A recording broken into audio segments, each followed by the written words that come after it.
महाभारत का सबसे बड़ा रहस्य, गांधारी के 100 पुत्रों का जन्म कैसे हुआ। हस्तिनापुर के राजमहल में उस दिन असामान्य शांति थी। हवा में एक अनकही बेचैनी तैर रही थी, जैसे कोई बड़ा रहस्य जन्म लेने वाला हो। यह कहानी है गांधारी की, जिनकी गोद में एक नहीं, दो नहीं, बल्कि 100 पुत्रों ने जन्म लिया। लेकिन यह जन्म सामान्य नहीं था। यह एक रहस्य था, एक चमत्कार था, और शायद एक अभिशाप भी। गांधारी गांधार देश की राजकुमारी थीं। उनका विवाह हुआ हस्तिनापुर के अंधे राजा धृतराष्ट्र से। जब उन्होंने जाना कि उनके पति जन्म से अंधे हैं, तो उन्होंने स्वयं अपनी आंखों पर पट्टी बांध ली। जिस सुख को मेरे पति नहीं देख सकते, उसे देखने का अधिकार मुझे भी नहीं है। यह उनका संकल्प था, अटूट, अद्भुत। लेकिन उनके मन में एक और इच्छा थी, मुझे एक शक्तिशाली वंश देना है। मुझे बहुत सारे पुत्र चाहिए। गांधारी ने घोर तपस्या शुरू की। दिन रात भगवान शिव का ध्यान, उपवास, कठोर साधना। आखिरकार उनकी भक्ति से प्रसन्न होकर भगवान शिव प्रकट हुए। वरन करो, देवी। गांधारी ने बिना एक क्षण गवाए कहा, मुझे 100 पुत्रों का आशीर्वाद दीजिए। शिव मुस्कुराए, तथास्तु। यह एक वरदान था, लेकिन आगे चलकर यही वरदान एक भयंकर कथा का आधार बनने वाला था।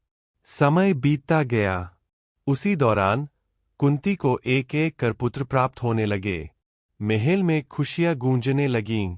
लेकिन गांधारी का गर्भ शांत था। न कोई हलचल, न कोई संकेत। 1 महीना, 2 महीने, 1 साल, और फिर 2 साल। गांधारी का धैर्य टूटने लगा। उनके मन में ईर्ष्या, पीड़ा और क्रोध का ज्वार उमड़ पड़ा। मुझे वरदान मिला था, फिर मेरी गोद सूनी क्यों है? एक दिन निराशा ने उन्हें घेर लिया।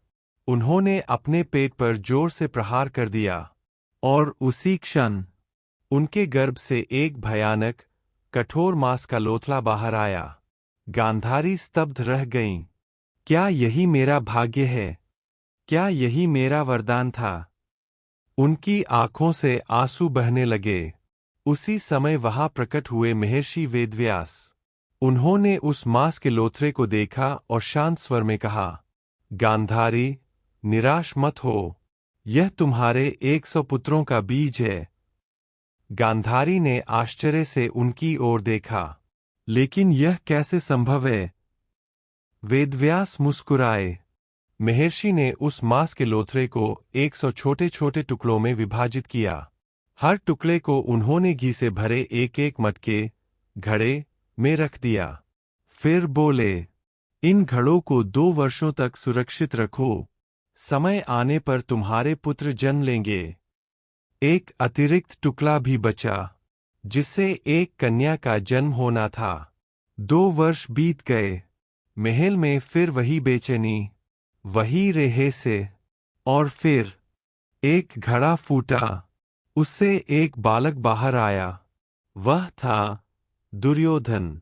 लेकिन उसके जन्म के साथ ही आकाश में बिजली कड़की। जानवर चिल्लाने लगे। हवाएं अशुभ संकेत देने लगीं। महल में भय फैल गया। राजा धृतराष्ट्र के दरबार में विद्वान और ब्राह्मण इकट्ठा हुए। उन्होंने गंभीर स्वर में कहा, राजन, यह बालक विनाश का कारण बनेगा। इसे त्याग देना ही उचित होगा। धृतराष्ट्र का दिल कांप उठा। लेकिन यह मेरा पुत्र है, मैं इसे कैसे त्याग दूं? उनका निर्णय भविष्य को बदलने वाला था। एक एक करके सभी घड़े फूटने लगे, और उनसे 100 बालक जन्मे। उनमें से हर एक बलशाली, पराक्रमी। लेकिन उनके भाग्य में कुछ और ही लिखा था। अंत में एक कन्या का जन्म हुआ, दुश्ला। समय बीतता गया। कौरव बड़े हुए, लेकिन उनके मन में अहंकार, ईर्ष्या और द्वेष भरता गया। दुर्योधन के नेतृत्व में उन्होंने पांडवों के खिलाफ षड्यंत्र रचे। और अंततः यह सब पहुंच गया एक भयंकर युद्ध तक। महाभारत का युद्ध समाप्त हुआ और परिणाम, गांधारी के 100 पुत्र एक एक करके मारे गए। महल फिर से शांत हो गया, लेकिन इस बार यह शांति नहीं, सन्नाटा था। गांधारी अकेली खड़ी थीं। उनकी गोद फिर से खाली, उनकी आंखों पर पट्टी थी, लेकिन दिल के आंसू कोई नहीं देख सकता था।